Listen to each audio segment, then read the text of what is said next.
एक हरे भरे शांत तालाब में एक जीवंत घास के मैदान के बीच फ्रेडी नाम का एक संतुष्ट छोटा मेंढक रहता था।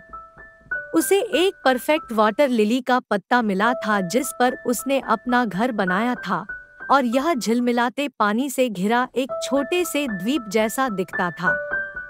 फ्रेडी का निवास देखने लायक था, आरामदायक, हरा भरा और प्रकृति की सुंदरता के साथ सामंजस्यपूर्ण मिश्रण।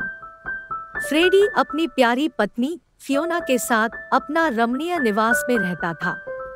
वह अपने दिन तेज धूप में सेंकते हुए पानी की सतह पर ड्रैगन फ्लाइज का नृत्य देखते हुए और प्रकृति की कोमल स्वर संगीत को सुनते हुए बिताते थे। हालांकि लिली का पत्ता कभी-कभी पानी की धारा के साथ बह जाता था, लेकिन इससे उनके घर में एक हल्की सी गति आ जाती थी जिसका वे दोनों आनंद लेते थे। जैसे जैसे बारिश का मौसम करीब आता गया, फ्रेडी और फियोना अपने हरे भरे घर पर बारिश की बूंदों की सुखदायक थपथपाहट का बेसब्री से इंतजार करने लगे। बारिश उनके शांतिपूर्ण जीवन में उत्साह का स्पर्श जोड़ देगी। उन्हें यह महसूस करना अच्छा लगता था कि पानी के साथ पत्तियां हिल रही है और छोटी-छोटी बूंदें उनके चारों ओर लहरें पैदा कर रही है। हालांकि उस वर्ष बारिश अप्रत्याशित तीव्रता के साथ आई। एक बड़े तूफान ने घास के मैदान पर अपना प्रकोप फैलाया और लगातार बारिश से तालाब उफान पर आ गया। एक समय शांत रहने वाला पानी अशांत हो गया और लिली का पत्ता, जो उनका घर था, बढ़ते पानी के बहाव के नीचे डूब गया। फ्रेडी और फियोना बुरी तरह से पत्ते से चिपक गए, लेकिन उनका घर बह गया, जिससे वे विशाल तालाब के बीच में फंस गए।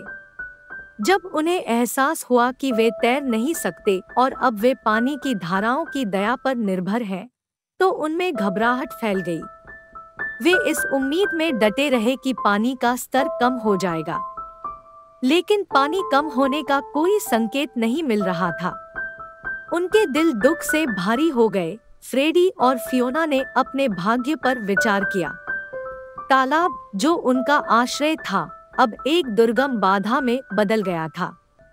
पानी के भीतर सांस लेने की क्षमता के बिना उन्हें अंधकारमय भविष्य का सामना करना पड़ा। अपना सारा साहस जुटाकर वे डूबते हुए लिली के पत्ते से तालाब के किनारे तक एक साथ कूद पड़े।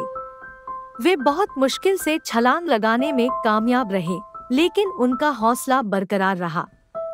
जैसे ही वे पानी के किनारे बैठे, उन्होंने प्रकृति से प्रार्थना की कि वह उन्हें सांस लेने और पानी में तैरने की शक्ति दे।